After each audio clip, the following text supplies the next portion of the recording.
The people comment and tell me, is Andrew Holness corrupted? Yes or no? Like I ask you the question again. 50 people comment and tell me, do you think the Prime Minister corrupt? Is he corrupted? Talk to me inside the comment section, everybody. Alright, we're going to talk about it right now, including the opposition now exposing of millions of dollars in the Prime Minister's account by the Integrity Commission, which is the country's only anti-corruption watchdog, says that it is quite evident why the Prime Minister still supports Andrew Wheatley, allegedly. Corruption and corruption, of course. You understand? Yes, you're saying that it is no surprise that the Prime Minister continues to support Andrew Wheatley. Why he's in support of it? Because him himself involved in some things with the anti-corruption watchdog, which is the Integrity Commission rather. Now, according to what is being said via the People's National Party, they're saying even the Prime Minister himself's case hasn't been fixed, and the Prime Minister as well should be charged with illicit enrichment. Please note that the Prime Minister is still before the courts along with the Integrity Commission also for his dealings in what is happening now, but only instead of the situation happening, the Prime Minister's own, it is way bigger, billions of dollars. How did the Prime Minister become rich? The question when asked, the Prime Minister said, "In buy taxi." The Prime Minister says that he got rich from taxi. That's where he start from. That's what he says. So 50 people comment and tell me if you think the Prime Minister corrupt. 100 people like the video. I think for a lot of persons, they have had enough. They have had enough, and they don't see this getting better. It is getting worse and worse by the minute. You understand? Now, Andrew Wheatley, of course, has been asked by the opposition to be removed by the Prime Minister. This was a request made by the opposition leader, Mark Golding, that he is now going to be charged for illicit enrichment for the sum of $164 million in assets that he cannot give account for. Now, the IC has recommended that Andrew Wheatley be charged with illicit enrichment. The Prime Minister, however, is saying a different story. Now, despite the opposition leader making the request for Andrew Holness to remove Andrew Wheatley, that hasn't been done. So, we have the clip for you in the PNP. Now, this clip that I'm about to play for you people, serious. 100 people like the video. Don't go away. Listen to this. Deposits to his 4 bank accounts amounted to $168 million that could not be explained. Where have we seen this before? We have seen it when the Integrity Commission produced its report into the financial conduct of the Prime Minister and his personal financial affairs, where we saw that there were deposits to the tune of millions of Jamaican dollars that could not be explained. The Integrity Commission was very extensive in the opportunities that it provided him.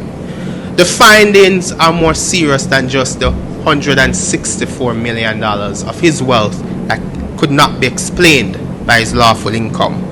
There were bank deposits that also could not be explained. According to the Integrity Commission's report, total deposits across his 4 personal accounts for the relevant period amounted to approximately $595 million. After accounting for transfers, interest, and deposits that carried a satisfactory explanation, the Integrity Commission was satisfied with the explanation provided for that. Approximately $168 million remain unexplained. In essence, deposits to his 4 bank accounts amounted to $168 million that could not be explained. Where have we seen this before? We have seen it when the Integrity Commission produced its report into the financial conduct of the Prime Minister and his personal financial affairs, where we saw that there were deposits to the tune of millions of Jamaican dollars that could not be explained. It's the same pattern that is emerging in this situation with Dr. Andrew Wheatley. There are also vehicle sales that could not be properly substantiated. Dr. Wheatley claimed $29 million from the sale of vehicles.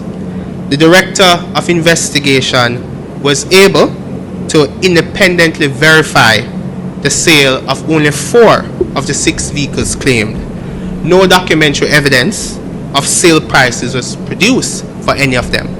That is problematic, and this contributed to the conclusion from the Integrity Commission that something was not right with the conduct of his financial affairs. Let's also look at rental income. Dr. Wheatley reported approximately $143 million in rental income over the period. When he was formally requested to provide the tenants' names, the lease agreements and bank deposits evidence, he initially refused.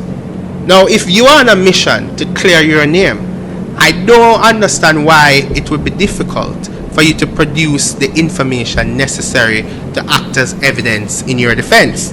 So he initially refused, citing the Data Protection Act, and the Director of Investigation determined that argument had no legal basis whatsoever under the Integrity Commission Act. Alright, so let's go everybody. Alright, now this is the Prime Minister's stance on the recent request from the opposition leader. Quickly, Prime Minister Dr. Holness has dismissed talks that his Jamaica Labour Party JLP government bowed to the pressure, right, of such. Now, this now comes as a whole bunch of controversy happens, right? So currently now, he has to speak about the situation with Andrew Wheatley and the situation about the TCN with the United States government. Alright, so people has been accusing the Prime Minister of a whole bunch of things, including bowing out to the US government. No, he has dismissed the talks of the Jamaica Labour Party government bow to pressure. No, he says that when it signed a memorandum of understanding MOU with the US or the United States government to accept third country nationals, TCNs, because it was afraid of being on the wrong side of the US President Donald Trump. He said this is what he says, and I quote, "Jamaica has been asked to do many things before, and we have not. We have made sure it complies with our laws, that it suits our political timetable, that it suits our interests, and that it is in the interest of our friends," says Holness. Now, he was speaking Monday during an interview with nationwide news journalist Cliff Hughes on the Cliff Hughes Online. Right? Now, when Hughes asked if Holness was prepared to defend Jamaica in the same vein as former Prime Minister Michael Manley did in 1970, Holness says that I'm not about to go on a pedestal of revolutionaries. I'm not a revolutionary. I've never sought to wear that mantle. The mantle I wear is to protect Jamaica, not on an ideological platform, which all the people who make those comments are ideologists and which is stuck in the 70s, can't see what is in front of them. Now, the controversial TCN program will see 25 illegal aliens being taken on to Jamaica every 2 weks en route to their country of origin. It is being implemented with the assistance of the International Organization of Immigration, which is the IOM.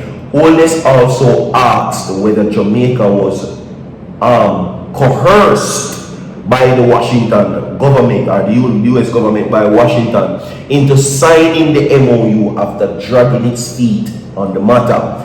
This is what he says.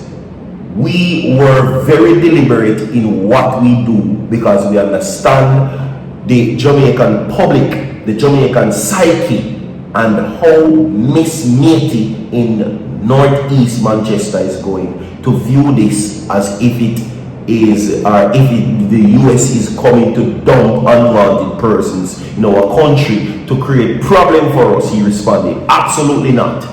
He responded when asked if the government was forced into the agreement. It was a similar response when he was asked whether former Jamaican ambassador to the United States, Audrey Marks, initiated the discussion for Jamaica to accept up to 10,000 illegal aliens under the TCA. We have more to come. Stay tuned. Leave a like and a video, share the video. So far.